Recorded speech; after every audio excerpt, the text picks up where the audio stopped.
Welcome to Urban Roots, a podcast brought to you by Urbanist Media that preserves place through story. We're your hosts. I'm Vanessa Quirk, a cities journalist focused on inclusive development. And I'm Nylah Hussein-Wetzel, a historic preservationist focused on African American history. And y'all, it's Preservation Month. Happy Historic Preservation Month. Yes, happy Preservation Month. And to celebrate it, we wanted to share with you a new podcast that we think you'll really like. It is not an Urban Roots episode, but it is an Urbanist Media production. Right. The Black Art Conservators approached us about helping them produce a new podcast, Preservation for the People. Okay, but before we get to that episode, we would love to use this opportunity to share some announcements with everybody. Namely that Season 3 of Urban Roots is coming in June. Yes, we have 4 new documentary-style episodes coming your way. It's been a long time, I know, but they are coming your way.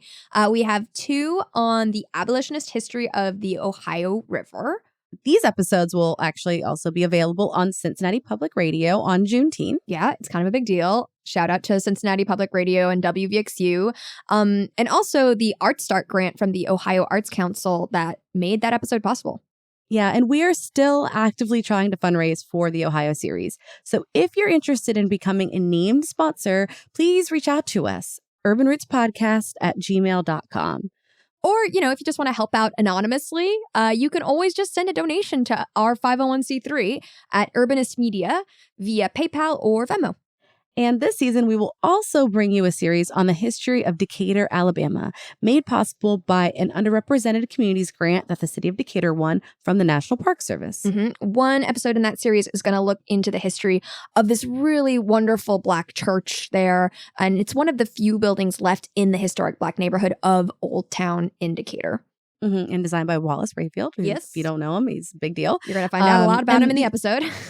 Absolutely. And in the other episode, we will tell the story of an unsung female architect who built hundreds of buildings in northern Alabama in the 1920s and 30s. Yes. Also, last thing we want to share with you all, if you are in the New York City area, we are actually going to do a little celebration for the season launch, IRL, on Juneteenth in Astoria, Queens, at a little place called Urban Vegan Roots. What could be a better location for our season 3 launch party? So if you'd like to come celebrate Juneteenth, meet us, support the show, please come out to Urban Vegan Roots in Astoria on Juneteenth around 6 p.m. on. Yeah. And we hope you all know this, but Juneteenth is June 19th. Right. So hope to see you there. Okay. So now to the bonus episode. Let's do it. Please enjoy the first episode of Preservation for the People by the Black Art Conservators. Hey, Kayla. What's up, Nylah? I'm just excited to welcome everybody to our new podcast, Preservation for the People, where we talk about cultural heritage preservation and conservation as Black people. We are your hosts. I'm Kayla. And I'm Nylah. Let's get into it. So this is the pilot episode of Preservation for the People, brought to you by the Black Art Conservators. Yeah, we like to call the Black Art Conservators BAC for short. It's a collective of Black preservation professionals supporting each other, building community, and seeking change in the predominantly white field of cultural heritage preservation. This podcast is our way of creating our own platform to express what's important to us and to create a space to share other important perspectives in preservation. Because, we're not only your hosts, but 2 founding members of the Black Art Conservators. It all started back on July 13th, 2020, when we posted the BAC statement to support the hashtag Black Lives Matter movement and demand racial justice in art conservation. You can read the statement on our website at blackartconservators.com. We started with 12 members and have since expanded to 20. We are predominantly made up of members from the United States, but we've got people from South Africa, Canada, and Norway. And we have a variety of specialties from architectural preservation to paper conservation to time-based media. BAC has folks who are early in their careers and professionals who've been in the industry for decades. Each member joined for a different reason, but with the general motivations of wanting to see a sense of community and space to express our frustrations about the current state of the field of preservation and also talk about our hopes for the future. So Nylah, maybe you could tell us a little bit about your career and what your reason was for joining. So to start at the beginning, I went to grad school at the University of Delaware program for art conservation. I got my bachelor's degree in archaeology from Stanford University. So I'm used to like the predominantly white institution kind of a thing. And I think that when I, decided I want to go into conservation and decided to go to Winterthur and stuff, I was just like stealing myself for that. I was like, okay, time to be like the only Black person in the room for a while. So I joined BAC because, I actually helped craft our like kind of founding statement.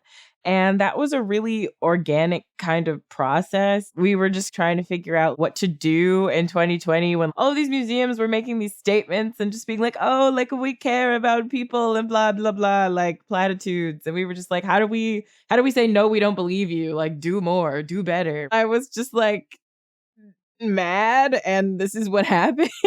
Like, I don't know. I feel like it just came out of like, I was like, I gotta say words. I'm angry. How do I like express this to the powers that be? But similarly, like, what about you, Kayla? How did you get into conservation and then into BAC? I actually got into conservation because of my love for video games, believe it or not, specifically the Harvest Moon series. Wait, okay. Can you break that down a little bit? I haven't played Harvest Moon. Yeah, of course. These games start with you inheriting a broken down family farm, and you're tasked with building and shaping back the farm, and you connect with your heritage, unearth a lot of artifacts, and you can also donate to the local museum and restore local monuments. Yeah, that makes a lot of sense how you got into it if it's talking about museums and stuff. Yeah, so when I was getting my bachelor's in photography and optics is when I learned about conservation. And once I learned about conservation, I was like, this is the right thing to do. And so I ended up volunteering for a conservation lab. That's when I learned about time-based media and movie and image preservation. I met people from the Strong Museum of a Play, and one of them informed me they had a conservator who worked on video games. And I was like, this is more exact, and this is more what I would like to do. In terms of joining Black Art Conservators, like Nylah said, like I was also very angry and very sad and in an emotional turmoil at that time. And I felt like I needed to say something or do something that I felt like I had some sort of voice or I could be vocal about, just like in solidarity with each other and just like being there for each other. And I think that's what I valued the most being part of Black Art Conservators, is that we're here for each other. And I just enjoy that community so much. Yeah, that's so real. But before we get too deep in the weeds, we kind of need to lay some groundwork to make sure that everybody understands what we're talking about here. So first and foremost, what is conservation?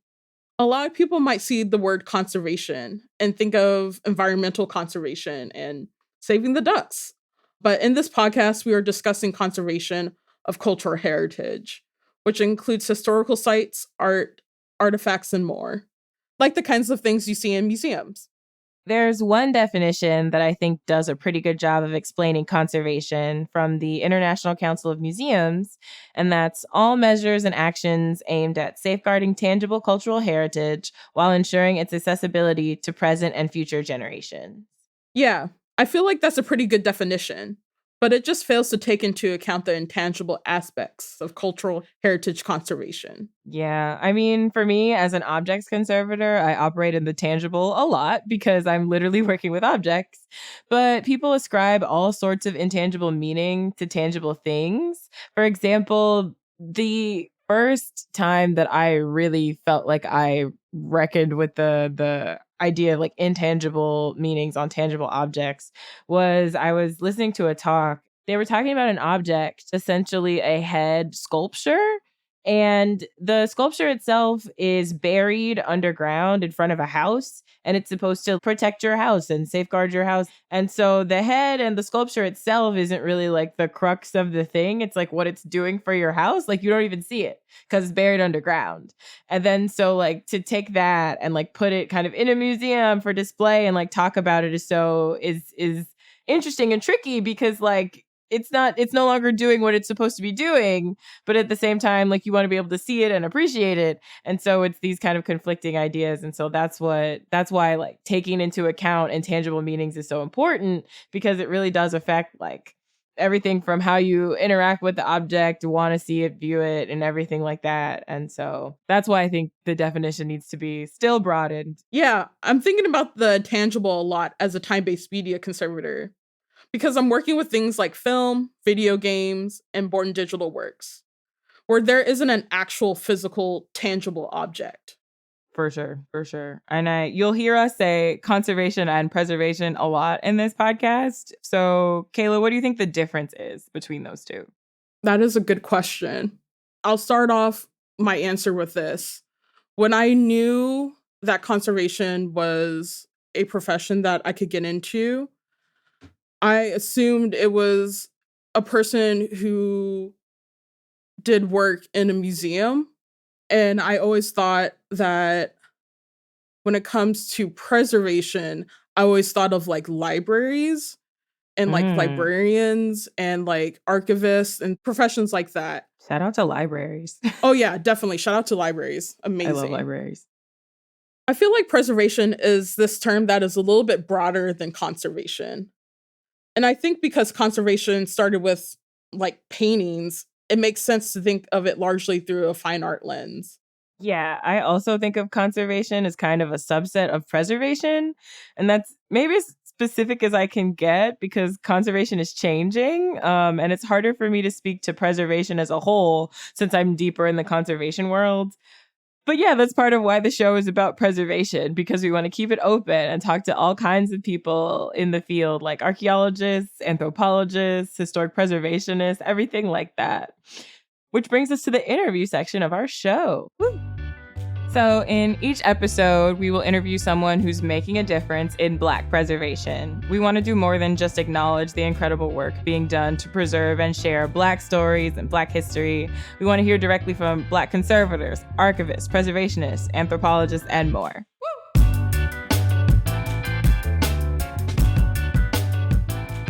All right. So our guest for today is Dr. Kwesi Daniels. He's the department head and associate professor of architecture at Tuskegee University. But before we dive into questions, I wanted to give Dr. Daniels the chance to tell us a bit more about himself. Well, good afternoon. I'm originally from New Jersey. However, I came to Tuskegee as an undergrad to study architecture. And I did leave, but I kind of didn't leave. I've spent more than 20 years off and on at Tuskegee working. And it's been just such an amazing experience for me that I say every time I come back, I feel like I earn another degree. All right. So can you briefly take us through your path on how you got to where you are today? Sure. I mean, it depends on how much time you have. The path forward has been very interesting for me. I came to Tuskegee as an undergrad to study architecture. And over my time here, I had a chance to go and study in Chicago for a while. So coming out of the East Coast, coming to the South, and then going to the Midwest, there was this thing that I didn't realize was always embedded in me, which was, why do our communities look the way they do? I learned where we were supposed to be coming out of the civil rights movement, but I didn't see that growing up.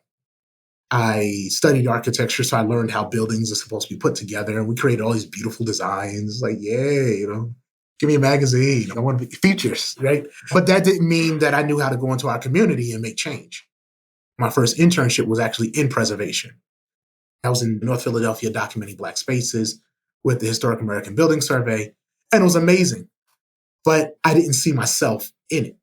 Everyone that I was looking around, none of them looked like me. We had different views, different understandings, and I was like, this must not be for me. So I left it. I was like, I came to be an architect. I ain't come here to do no preservation stuff. So go to Chicago, learn about sustainability, come back to Tuskegee and I'm like, man, sustainability is a thing. I love this thing, and went hard for sustainability for a long while. And actually, preservation to me is a component of sustainability, right? Because the most sustainable building is one that's already built. So I left Tuskegee. I went back to New Jersey and New York and Philadelphia area and got a master's in sustainability management at Columbia, and was still concerned because that original question I had about how do we solve the needs of our communities, no one was touching the social component of it. So it was like, well, if we affect all the environmental conditions, things are going to be improved. But our neighborhoods are always the ones that are bad environmentally. Well, if we just throw money at it, things will improve. Well, we throw money at it and those neighborhoods are transformed and our people can't stay in them. So it's like, well, those aren't solving the problem. So I went to Temple University and I studied urban geography. And that allowed me to wrap my head around how did our communities get here? It was not this large conference where all the Black people from all over the country came together. It was like, okay, so how you want your neighborhood to look? I want trash in it. No, give me the worst. Give me the worst school system. Why y'all gotta have the bad school system? I'm a big beat y'all. Give me the worst grocery store ever. That didn't happen, right? So in that process, I had the opportunity to really do a deep dive and see how universities could have impacted Black communities, and was able to study the impact that Drexel University and University of Pennsylvania and Temple University had on the Black community of Philly and North Philly and West Philly. And so in that process, I also was able to naively think, man, my dissertation, when it gets published, we're about to change the world. But all the while, I was watching all this change happening. The world was changing, but my dissertation wasn't going to do anything for it. And that's when I realized preservation was it. While I was there doing my research, I had returned to Tuskegee to run the Department of Architecture. We're the only HBCU and I think the only college campus in the country that's a National Historic Landmark and a National Historic Site. We have National Park Service field office that's adjacent to our campus. Our campus is amazing. The students built the campus with the faculty. We made the bricks and then made the buildings. The story is an amazing story.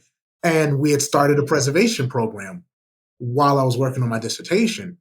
So I had this understanding of what we were doing at Tuskegee. I'm now in Philadelphia having a conversation with local residents, and all the moons, stars came together, and it was like, yeah, preservation is it. Preservation is it. And from that, I realized all of the concerns I've had, all of the problems that I see, preservation had the tools, it had the policies already in place, it had protections that people could take advantage of. We can document it. So, every building may not be able to be saved, but there's processes to make sure that these buildings don't go away and no one knows that it exists. Right. And there's processes to talk to communities and document the landscape. So, when that light bulb went off, it was like, it took you 20 years to arrive here. Man, what would it look like if you got here a lot faster? So, yeah, that's the quick story how I got to where I am now. Thank you for that. Wow, that's wonderful. I like to believe everything happens for a reason. Yeah. I lived in Philly for about 3 years, and I saw the pen expanding to take down the UC townhome. To your point about preservation and the building itself is not there anymore, but that story is definitely going to stay, or at least we hope so. Well, we can capture it. Yeah. It's that acknowledgement that there are things that we can't do to stop things that are beyond our power, right? That serenity prayer. What I realized being in Philly in all that time is I saw buildings going down. And I saw murals that really told the story of neighborhoods. You throw a building up and you cover the mural. If you tear the building down, the mural goes away as well. But that doesn't mean that it has to go. It just means we have to explore some other avenues. So we can take photos and document that was there. So when someone says, when we see this area is a very expensive area, and someone says, yeah, Black people used to live here. When they say, no, they didn't, you can say, well, I got the photos to prove it, right? Through preservation, we do a lot of digital documenting So drones and laser scanning, 3D photography. I mean, we go hard in all these spaces.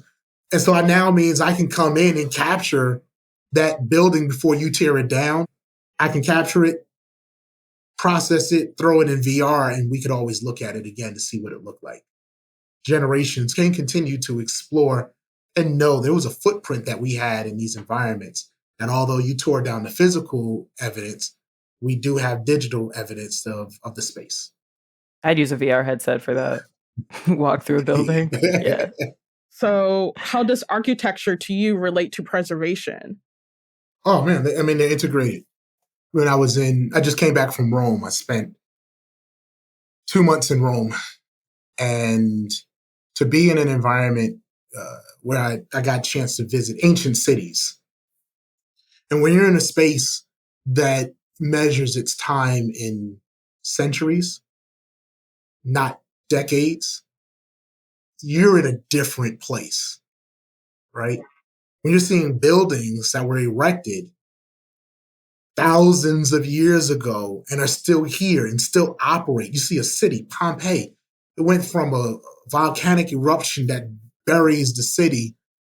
Through excavation, they are able to remove all of the volcanic ash that was there, all the stones, or not all of it, but they were able to excavate a lot of that. You can walk through it. And you can still see artwork that was done back in first century. You can see, streets and sewer systems and infrastructure still operating. That's amazing. And that means that here, one of our problems is that we've separated out this idea of preservation from creation of space. Because I believe that part of that is we're born out of this colonial idea. What you have is nothing because I'm going to come in, I'm going to reshape it, I'm going to rebrand it, I'm going to call it mine. Well, the easiest way to do that is you wipe out the image and identity of the people that used to be there. That means any buildings that you create, I wipe it out. Any infrastructure you have, I wipe it out. I wipe out everything I can wipe out until I can't wipe out anymore. When you visit indigenous mounds around the country, you realize they were able to wipe out everything, but some of the places, those mounds, you couldn't wipe those out. So those still are remnant. But if they could wipe it out, they would have, right? So when you understand that is how this culture has developed, and then you go to spaces where there are cultures that have developed on top of each other, then there's an appreciation for what came before. There was an understanding that we keep it. And so when we talk about the architecture of that space, that architecture is the record of the existence of the numerous cultures. I was in Cairo talking to a gentleman who was showing me around. He says, what people don't understand is Egypt has been conquered by about 5 different cultures over time. And he's measuring it in 500 and thousands of years. And I'm like, well, America, shoot, we haven't even hit 300. Y'all sit there talking about the 5 that destroyed you. So, as a trained architect, as a person who teaches architecture and runs an architecture program, being in this space, I realized that architecture and preservation are supposed to be married to each other. There is a symbiotic relationship because every building that you put up, once it goes up, it's an existing building. And so if you don't know how to deal with an existing building, you only know how to create a new building, then you're missing the more percentage component of the building because you only can put it up one time.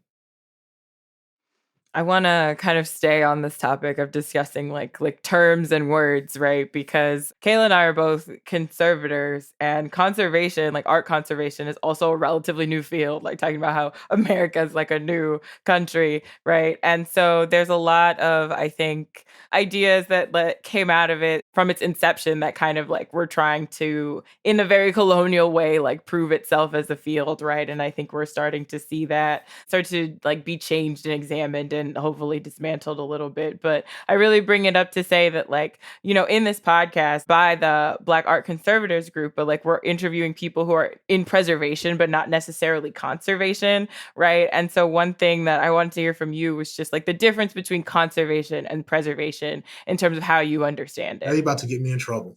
Oh, Lord. We got your back. It's okay. So I say that because when I was in Rome, I studied at the American Academy of Rome. And so we were surrounded by all these different scholars there were preservationists and artists and scholars. It was just like a lot of different people. And one of the people that I connected with while I was out there was a conservator. And I said, yeah, at Tuskegee, we're developing a conservation lab. And she was like, so what do you think about conservation? How do you define it? I was like, are we going to work with materials, with buildings? She's like, that's not conservation. So what I realized is that I'm new in terms of being head, feet, toes into this space after 20 years of dibbling and dabbling in it. And so I'm learning a lot about conservation and preservation. And so I'll talk about it from my understanding and how we're moving forward. So we're in the process of developing a materials conservation lab for architects so that we can better understand the materials of the buildings that we work with. For example, we work with a lot of rural communities who have wood frame buildings or brick buildings. They have paint that's used on it, and we need to be able to determine what's the chemical makeup of the paint so we can reproduce it, or what's the composition of the mortar so we can reconstitute that. We need to understand the brick that was produced here so we can match that brick if possible. The wood, we need to know what type of species wood this is so we can match that up. So for me, when I consider conservation, it's from a materials standpoint. From what I've learned about art conservation, and as I see that, it's more tied to how do we preserve the artwork that's been produced so that it's able to continue to be around for generations more. So protecting oil-based paints and really understanding how this technique was used in order to create this. To me, this all fits under the umbrella of preservation. We currently use the term historic preservation. I lean more closer to cultural preservation. It's more than the building. It's the stories. It's the artwork. To see a fresco on the wall and it's still there. It's going through all these changes, yet it's still there. Or to see a mosaic on the ground and it still tells the story of this environment. That same thing exists with our spaces. Thank you for that. Yeah, thank you. Oh my goodness. I think about that a lot as well. Like conservation is just like this subcategory of preservation. And I think about it a lot because I studied time-based media conservation and movie and image archiving. And with that said, sometimes I find myself questioning, how does time-based media conservation fit into art conservation when you don't necessarily always have the physical material? Well, I know when I learned that you studied looking at time-based media. First of all, I was like, man, you're gonna be busy for a long time. As somebody who loves digital space, I also realized that we have such a fragile society. Somebody needs to understand how to preserve these things that are being built in the digital environment, to preserve them. If we don't figure out what are the processes to keep these things alive, nobody will come back hundreds of years later and be able to say what we can say when we go over to Egypt or other ancient cities, because there will literally be no record of our existence because we put it on something that was obsolete by design. Yeah, we could definitely have another conversation about this. I have a lot of thoughts about that. Speaking of, like, for example, flash code, but going back to this interview. So the next set of questions are mostly about the projects that you're working on, mentorship, sustainability, and outreach. Because we see you do a lot of that in your work. Right. And conservation wasn't necessarily built with a big outreach component in kind of the work. And so that's something that is also hopefully changing, but we feel like it's really necessary. Yeah. So I guess this is a pretty general question, but if you can tell us a little bit about the projects you're working at Tuskegee. Sure. So it really runs a full range from documenting spaces on Tuskegee's campus to working with rural schoolhouses in Macon County. Now I'm working with a schoolhouse in called the Armstrong School in the Armstrong community of Macon County, Alabama. It's a 1900 schoolhouse that was built by a Tuskegee alum using plans from Tuskegee and the guidance from Robert R. Taylor, who was the first professionally trained African-American architect in the country and designed most of the buildings on our campus. So that's one set of work that I engage in. Then there's the civil rights movement, which amazing, right? Because we know this story. You hear about Dr. King and, Ralph David Abernathy. You learn about the Black Panther Party and Stokely Carmichael and Eldridge Cleaver. Like, these are names that, if you were stoked in Black liberation movements, these are names that you learn about. And so for me, it's such an honor to be in these spaces and helping to document the spaces that our people paid the ultimate price for us to have something as simple as the right to vote. The ability for me to literally take a Greyhound bus from New Jersey to Alabama and then back, and have the ability to say, ooh, I don't want to ride the Greyhound no more. No shade to Greyhound, right? So, but that's a choice that we actually have where we didn't always have. But the thing that's so powerful is that it's not just that work, it's to be the fact that I'm in spaces where I'm talking to people who, they're like, yeah, I used to watch Dr. King's Kids. Like, what? like you knew the dude. Like, yeah, it's like Dr. King, he was cool and all, but he wasn't really the dude. Like, I'm gonna tell you who the dude was. To have these really strong conversations with people, to work with families that were a part of Selma to Montgomery March, to be in spaces where it's almost as if you hear your ancestors saying, thank you. You're giving honor to the sacrifices that people made for you. For me, this work is purposeful. I think we search for what are we supposed to do and why are we on this planet? To be an architect, to walk into a space and say, I got tools for you, whether it's to get you placed on a national register, whether it's to preserve the stories of the people who are here, whether it's just to document that your building exists, because it may not exist tomorrow. I got tools for you, and I'm happy to bring them to you. You want to know what Tuskegee's campus looks like? I got a tour for you. You can click on it. You can see buildings that don't exist there any longer, but used to exist. You can learn about the history of that place. You can learn about how it was instrumental in the shaping of your parents, right? We don't get to have those conversations often, and I get to have them every day. So that's a little bit of the work that I do. Oh my gosh. Thank you.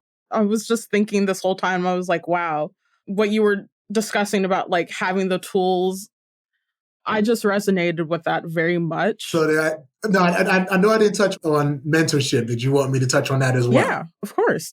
Being a professor, everything is about the teaching.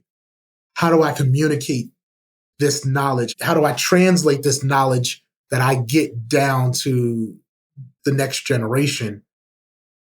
Because there's a lot of work that needs to be done. And if I think that I'm going to be the one who does it all, then I'm fooling myself. I'm delusional, because even right now, there's so much work to be done. I say to folks, I need at least 1,000 more students every year. Like, seriously, when you go into spaces and people call you and they say, hey, I have this building, I have this project, I need some help. And you're like, yeah, I'm like one person though.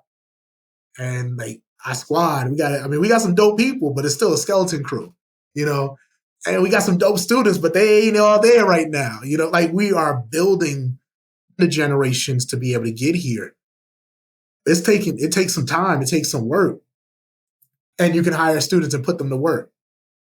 And they're not being put to work on some mundane thing to connect students with histories and neighborhoods that they grew up in. To have a student working on a church that was the church that they have gone to their whole life but didn't know the story of the church, or to tell their parents. Like, had one student was telling his grandmother the work he was doing that summer, and his grandmother was like, Oh, for real? Well, I taught Congressman John Lewis when he was a kid, and he like, wait, hold on, what? Like, what? You just now telling me this? Like, you that grandma? Like, we need to get the students involved. Every grant that we go for, there's money for students. Every project we do, it's students are going to be with us. So I would say, the model of education that says like, you go get it for yourself, now you got enough to go make some money. I think that's a flawed model because it does not inherently assure that the generations behind us are able to get it, especially if the price point of education continues to rise. We will not see people who have the knowledge. And when you consider that it takes so much learning to get the knowledge in specialized areas, then you have to say, if it takes, in my case, if it took me 4 degrees to be able to do this work, if that's what it took, and we have so many kids who will never make it to the 1st degree, then that means that we automatically know that we won't have an army of people to come behind us to do the work. So there's no separation between, doing the work, teaching about the work, and mentoring in the process. It's really it's all part of the ecosystem of the work of how it's supposed to be done. Thank you for that. That's so nice to hear, just that there are people out there knowing that like future generations need this chance, whether that be through higher education or things like that.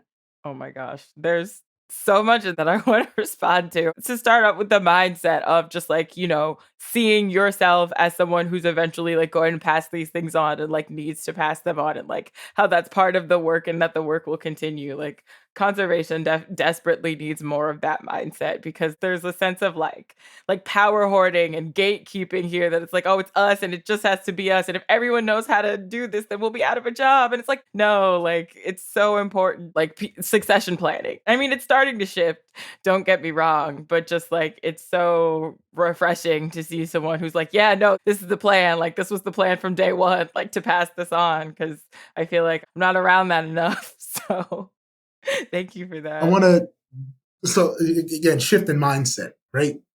We're supposed to make ourselves obsolete, right? Because that means there's a problem that has to be solved. If I'm still here, that means the problem's not solved. So if I'm constantly trying to keep myself here, that means I'm not giving the best of myself to the people that I'm working with. But if my goal is to make myself obsolete, my goal is to make the problem obsolete, then that means that we're going to work really hard until we get it done. And when it's done, we go do something else. I promise you. There's a lot of, Jay-Z say, 99 problems. Yeah, there's 99 problems, right? So we ain't got to just focus on one, but let's get that one solved so we can get after the other 99, right? So, and I'll say that part of it is that I don't know if I'm preservation at heart, because my first internship was preservation, even though I'm like, no, I'm being an architect. It was like, guys, like, nah, dude, I said you're going to do some preservation work, So I don't have an image in my head about what is supposed to be preservation and how it's supposed to be passed down and why we got to guard it, right? I don't have that. I'm like, there's buildings out here that need to be preserved. My community got stories that I don't have 50 years to wait for this space to become eligible to be saved, because the materials it was made with, they may have only had a lifespan of 20. Or that building that we were given was built 70 years ago, but the story didn't start until 20 years ago. Like George Floyd, that's something that resonates with everybody all over the world. We got to preserve that space. We got to document that space. We got to document that block. We got to be able to say to somebody that George Floyd was killed in this spot right here, and that sent a shockwave throughout the country and around the world, that people decided to start shifting where they were going to go. And if you want to know where DEI got attacked, it was when George Floyd was killed, right? It wasn't attacked right away. They just saw how many people were coming towards DEI, and they said, oh, that's a problem. And then it became a pushback. But that pushback only happened because people were saying, we got to make a shift. It's a problem that you have a person in this day and age who could be killed on television for the world to see, and people stand around and let that happen, right? When we look at all of the Confederate soldiers that were being taken down all over the country, and then we have all the monuments that were being built as anti-colonization, we have all this stuff that's happening right now. That's history. When Black Lives Matter was being painted all throughout the streets all over the country, we need to be documenting those things. So when I look at this, if we don't have enough bodies out here doing the work, when history happens, we don't have anybody on the ground to document that history to preserve it for later. Whether it's a digital preservation, whether it's just a photograph, whether it's oral histories that you're talking to people, what do you feel in this moment about Black Lives Matter being painted right down the middle of Washington, D.C.? Like, how do you feel if you don't have that army of people to go out there and do that work? Then that work ain't going to be captured, and we're going to be immediately lost to history, as opposed to being preserved in history and now being written into the textbooks, whether we're the ones writing it or somebody else. Once that history is out there, you ain't got no choice but to recognize it. Exactly. That's why it's so important that people can come to these fields from like different paths and different backgrounds. Like one of my fears for conservation is that we're just going to like further institutionalize. Like already it's basically you have to go to graduate school and get a master's degree, like which is what I did, but like there used to be more of an apprenticeship way to get into conservation that's slowly but surely like fading out. And like I think we need to bring that back. In the same vein that you were talking about, there's like these labor shortages, traditional trades, right? The apprenticeship model is like leaving, and it doesn't need to. Like not everybody has to go to school for 4 years and then get a master's and then blah blah blah. And like in conservation, people talk about, oh, maybe we need to get PhDs, and I'm like, no, oh my God, please no. But there's actually a value to that, right? Sure. And it's not an either or proposition, right? So I mean, we're in the process of. Our aim is to develop a PhD program in preservation. Oh, it should definitely be available. Like, yeah, I just don't want it to have to be like, oh, you need to like be able to have to do all of these things, just like start your career. No, you don't. But what I'll say is that what I find is we need equal amount on both levels. Uh-huh. Because we need to have researchers who walk in the door and understand how to conduct research in spaces and understand how to apply methodology to spaces to produce a product, to analyze environments, to evaluate the conditions of a space, whether it's from a conservation standpoint or a preservation standpoint, no matter what, how to get in here and do that. Because if we don't create our army of doctors who can do this work, there's going to be an army of doctors who do this work, but they're going to write our history the way they want it. Yeah. So we need to be able to say, we got folks who know how to do that. We also got folks, all right, you decided that going that route is not yours. Well, I do have a route for you. Let's go ahead and get this work done. Roll up your sleeves. And guess what? I got a PhD. Yeah. Pretty hard, daggone work, right? We're gonna get it here. We're gonna get our hands dirty, pretty hard dirt, right? We're gonna get in here and we're gonna work, whether it's work on a computer doing research or as work by putting our hands in the dirt. We're going to get at this work. And I don't care if you got 30 degrees or no degrees, the community needs the work. And so we're going to get at it. And so that's that mission that I'm on, because I see so much of our historic fabric disappearing by the second. And we have too few people trained to get at it. To kind of round that out, I feel like you've already touched on it, but one thing we wanted to ask was just what's your hope for the future of preservation? What do you want to like see change in the field and everything? I want more of us to get in it. I want to see all of our communities be restored. I want to see us return to our spaces and stop running from our spaces. I want to see us recognize that same block that we look at and say is dilapidated and destroyed is actually the laboratory for the preservationists to come into. I want to see us be dedicated to still addressing the spaces that we occupy before we give it up. And we don't have, and not only do we lose the physical fabric, but we also lose the cultural fabric because that's being eroded all over the country. And a lot of it is because we're selling the block away. And so what I hope is we had enough bodies out here learn these tools so they can get into the spaces where there's tremendous need and they can find purpose in that process. Thank you for that answer. Wholeheartedly agree. I can't wait to hear more about this program. I just love colleges, universities really getting into preservation. There needs to be more people, but people need to understand this is like a need, and how to address that is one way of like having programs available. Not just like on the East Coast or the West Coast, also in the South and the Midwest. I won't go any further because I will go on a rant. But yes, thank you for that answer. No, 100%. And just one thing to think about, and this is at least what resonates with me, and I think it's what resonates with our students. A lot of times our conversations about certain things are so high level, right? We talk about preservation and we show temples that we got to go preserve over in Greece or Rome. That's so high level. The cost to get out there is so high. The ability to stay over there is very high. If we talk about the preservation of films, if what I'm talking about is something that was produced by a big movie production company, that might be so high. I'm like, I don't even know how I'm gonna even get hands on those reels to preserve it or something like that. But everybody got movies that their parents made when they were a kid. Everybody has family members who have old film, old photos, old voice recordings. And now that we've transitioned out of so many different, from 8mm to DVD to VHS to flash drives to MP4s, like we've gone through so many different formats.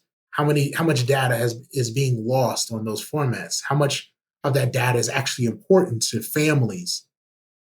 So I don't think it's hard to let people understand the power of the work.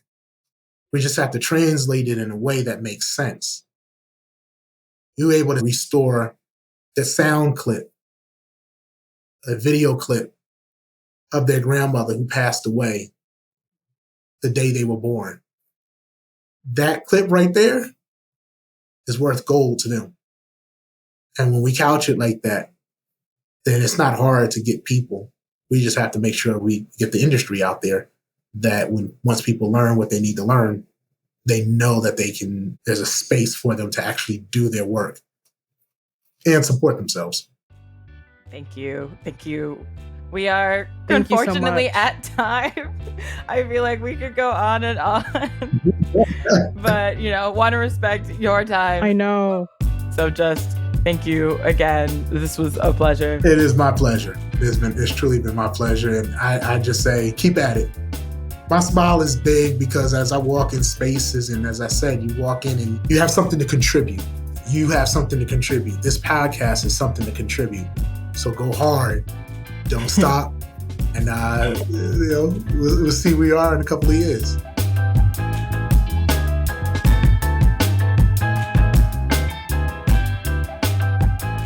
I will say that a few days after recording that interview with Dr. Daniels, I have been sitting with his words a lot and just really happy to hear that there are people like him in the field of preservation, in the field of architecture, who is really thinking about mentorship and like how to create this community and create space for people in the future to be part of these professions and part of the field.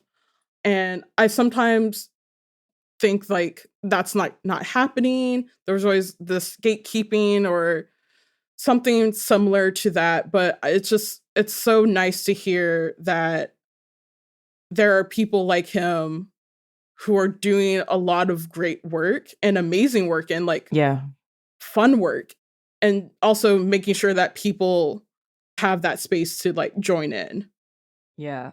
When he was talking about like planning to be obsolete and like succession, I was like, yes, like it was so refreshing to be around that mindset, because I feel like that's not what you see in conservation a lot at all. And it doesn't make a whole lot of sense to me, because it's like, we can't do this forever, and like things evolve and change. And so like you always need to kind of stay up to date and incorporate new perspectives and things. And I just think that mindset is a little like, it's definitely improving. And I've seen conservation, make strides to like get better at mentorship and really like intentionally think about those things, just because I feel like it's been kind of like, it's something that's like just fallen between the cracks. It's kind of like, oh, you've been a bench conservator for 10 years. Here's an intern or whatever. And then we don't really think about like the system of mentoring and what people are like taking away and everything like that, like as a field. And so I don't know, that interview was fantastic. He said so many great things. And it was just validating for me as like an emerging professional that like this mindset is like out there and like established and everything. Cause sometimes I feel like I have ideas and I'm like,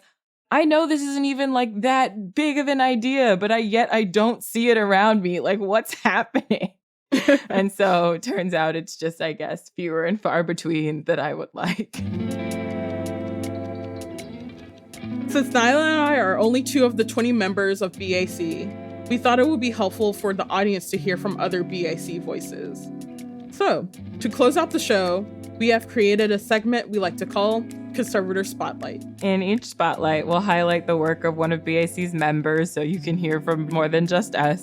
This episode of our spotlight is on Lastarsha McGarity, who's the conservator and co-director at the Legacy Museum at Tuskegee University. I spent some time at the National Gallery of Art as a Andrew W. Mellon Fellow in Objects Conservation. And I was fortunate to work on a piece by Renee Stout entitled If I Knew Back Then What I Know Now, which is a mixed media assemblage. It is a reused cigar box with a glass lid.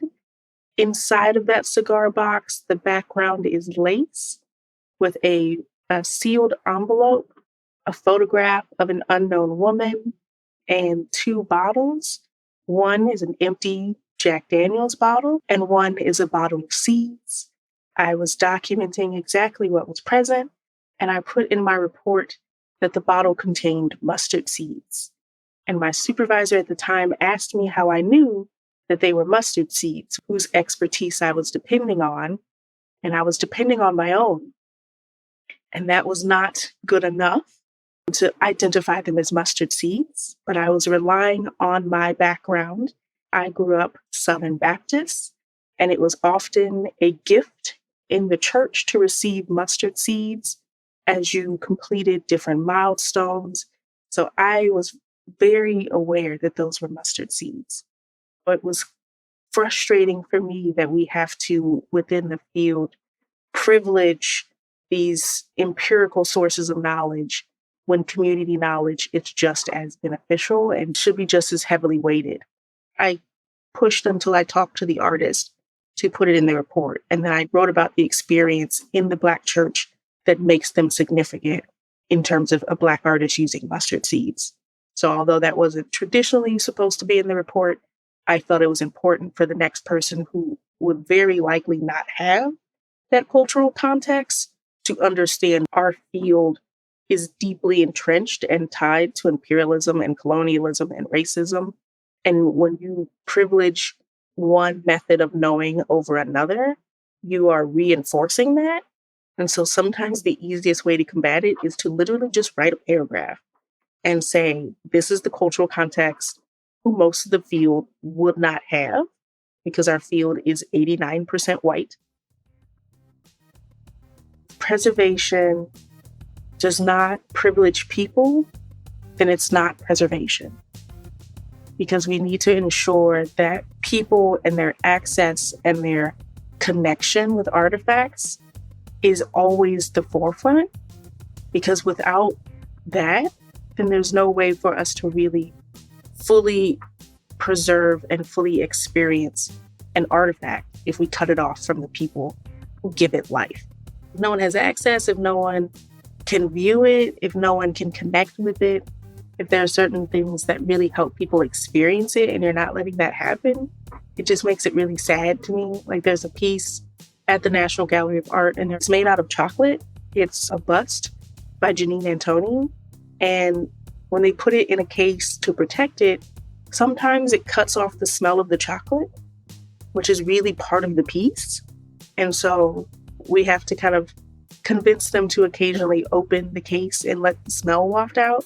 So that way that gallery continues to smell like chocolate, because that helps you experience that piece and understand that this isn't what you think it is. Because as you approach it, you kind of think this might be bronze, this might be some sort of cast, and then you realize that it's chocolate and that we are trying to preserve chocolate.